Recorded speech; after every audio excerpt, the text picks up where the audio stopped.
Hello, magandang morning, malamig na morning sa lahat mga kabagis. Ang pag-uusapan pala rin ngayong umaga is itong tanong na 4 months na mahigit yung baboy daw nila, ibinenta nila, hindi man lang umabot ng 60 kilos. So, ano daw masasabi ko doon? Luging-lugi ba doon? O luging-lugi ba yun? Or nakabawi ba man lang? So, may mga bagay akong gustong itanong din habang sagutin ko yan. So just make sure to continue watching mga kabagis, and kung hindi pa kayo napag-subscribe sa ating channel, make sure to subscribe mga kabagis and mag-comment kayo. Make sure to like this video as well. Just keep on watching.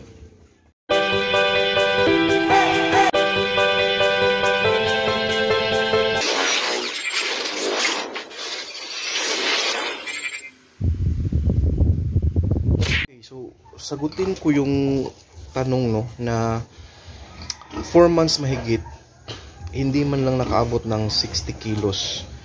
Okay, ang pinaka main question ko dyan, before ko tanungin kung lugi ba yan or hindi, is ano ba yung pakain ninyo? Kung pasaw ba? Or yung mga organic lang like kangkong, talbos, na halo-haloan lang ng PPC or yung hammered corn. In 4 months na ganun yung kilo na 50 plus or hindi umabot ng 60 is may profit ba? So kung ganun yung setup ninyo, walang feeds, walang halong feeds yung pinapakain, yung hammered corn lang, or yung sa amin dito sa Cebu is tahop, no? Or PPC, masasabi kong pa rin, may profit pa rin yan kahit 4 months pa. Kasi nga wala namang feeds na pinapakain. But ibang usapan na yan mga kabagis kung umabot kayo ng 4 months tapos feeds or pure feeds yung pakain niyo. Luging-lugi talaga yan. Kasi kung ganyan nga sa case na to, ito mga kabagis, in 3 months, malapit na yan mag 3 months this Sunday. In 3 months mahigit almost 80 to 90 na yan makakabagis kung kiluhin yan, or may mga iba na malaki talaga, nasa 100 plus na yan pag 3 months mahigit na. So yun yung concern ko is paano yung ating pagpapakain. Balik tayo dun sa idea na kung pure feeds kayo in 4 months, hindi umabot ng 60 kilos, luging-lugi kayo dun. Siguro ang pinakatanong ko sa inyo is paano ninyo pinapakain yung baboy? Is it morning, afternoon, or hapon? Ito nga sila, meron silang snacks. Meron silang snacks mga kabagis. And ito din, before ako matulog, mga 9 ng gabi, I also give them snacks. Diba kumain na yan sila ng mga 5 or 6 ng hapon. So pagka 9 before ako matulog, linisan ko yan, paliguan, and then pa-snacks na naman. Kahit konti lang. So yun, doon, kinakitang-kita nyo naman sa mga katawan mga kabagis, wala pang 3 months, napakalaki na talaga, at for sure mabigat na yan mga kabagis kung kiluhin yan. So lugi yun, at hindi ako, kumbaga, ang management siguro sa pakain is hindi maganda, at siguro yung mga baboy pinapakain lang isang beses sa isang araw, hindi ko masabi, or pinapakain man natin araw-araw, baka maliit lang or konting-konti lang yung feeds na binigay natin, which will cause them na parang palaging gutom ang baboy natin. At kung ganyan yung arrangement, palaging gutom mga kabagis, kahit paabutin mo yung 4 to 5 months, hindi yan lalaki at hindi yan bibigat, or kahit anong klaseng feeds pa yan, mapamahal na feeds yung gamitin natin, hindi yan talaga bibigat yung ating mga alaga. So yun lang, i-heads up ko lang sa lahat na pasain ko muna.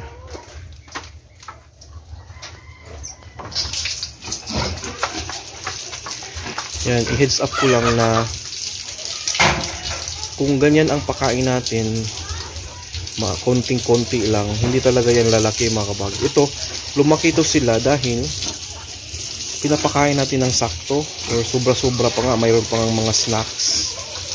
Kaya hindi mo yan ma-achieve yung ganyan to be honest with you, hindi mo yan ma-achieve itong ganito kalaking baboy na wala pang 3 months kung ang pakain natin is hindi ganun ka ano mga kabagay, solid, no? May snacks pa nga ito eh. Mas ano pa nga itong mga baboy sa tao, kasi tayo mga tao minsan walang snacks, pero ito hindi pwedeng walang snacks kasi doon tayo bumabawi mga kabagis, na doon yung mga ito yung i-emphasize ko ha, yung pagbigay ng snacks kahit konti lang, yung bang makakain lang sila ng kahit konting-konti lang talaga, kasi from the word snacks, yung pakainin mo lang sila ng konti na magkalaman lang yung tiyan nila ng ganyang oras prior ng kanilang mabigat na meal, prior ng pananghalian, panghapunan, may snack sila. Diyan tayo makabawi mga kabagis, at maka-assure tayo na lalaki ang ating mga alaga, kasi hindi sila gutom, kumbaga busog sila palagi. It's so happy na yung busog na yun is meron yang ma-differentiate mo yung busog na busog dahil mabigat na meal, or yung busog sila dahil pinasnacks mo. Unlike nung walang laman talaga, tapos pinadirect mo pinakain na marami at mabusog, iba yun mga kabagis, na iba din yung resulta. You can search a website, no, kayo, kasi based yan sa na-study ko.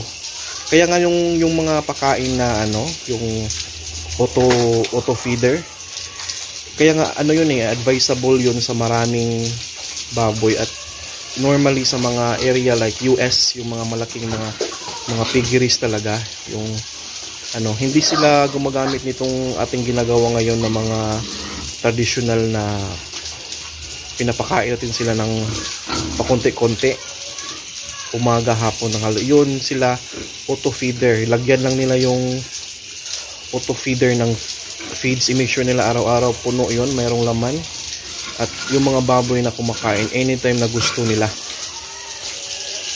So yun yung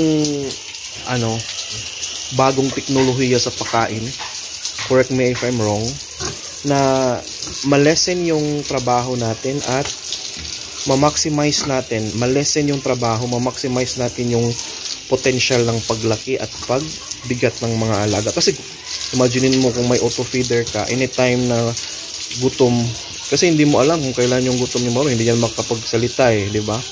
So kung may pagkain sila dyan naka-ready na hindi nila maihian, hindi nila madumihan, naka-ready anytime, then napakalaking potential yan na talagang lalaki at bibigat yung mga alaga natin sa short period of time. Kaya bilib na bilib ako kaso nga lang may nag-adapt na dito sa mga auto feeder na yan na nakikilala ko, na mga kasamahan ko, pero hindi lahat, konti lang sila kasi mayroon ding kamahalan. Pero maganda yan mga kabagis, maximize mo talaga yung ma-maximize mo yung laki ng mga alaga mo. Kaya nga sabi ko, hindi naman ganun karami. So, hindi ganun karami yung alaga ko mga kabagis. At the same time, wala tayong budget to sila is to give them snacks before and after a certain meal. So sabihin natin after ng breakfast, snack sila sa 10, then mananghalian sila sa mga 12 or almost 1 ng hapon, then snack na naman yan sa 3, then pakain naman tayo sa 5 or 6 ng gabi, and then snack na naman sila sa 9 or 10 ng gabi before matulog. So I hope nakuha nyo yung strategy ko. Again, isa yan sa mga panghalip yan doon sa auto feeder na natin na gamit, kasi wala tayong auto feeder para sa kanila. So why not making it sure na kabagis, nabusog sila by giving them snacks. So I hope klaro yan. Again, kung 4 months yung baboy ninyo, and then yun lang yung, kung 4 months yung ating alaga mga kabagis, tapos hindi tayo nakaabot ng 60 kilos using feeds, any feeds na ginagamit, Napakalaking lugi niyan sa inyo. Trust me. Luging-lugi kayo dyan. And hopefully sa next ninyong pag-alaga, i-consider niyo yung mga advices ko. Kaya para ganyan yung resulta sa mga baboy ninyo in 2 months mahigit. Yan. So, I guess, yun lang po. And I hope nasagot natin yun mga kabagis, no? Importante yun na ma-address natin yung ganong klaseng mga katanungan. Kasi, for the sake of those who are new and nagsistart pa lang sa ating pag-alaga ng mga baboy ng fatteners natin.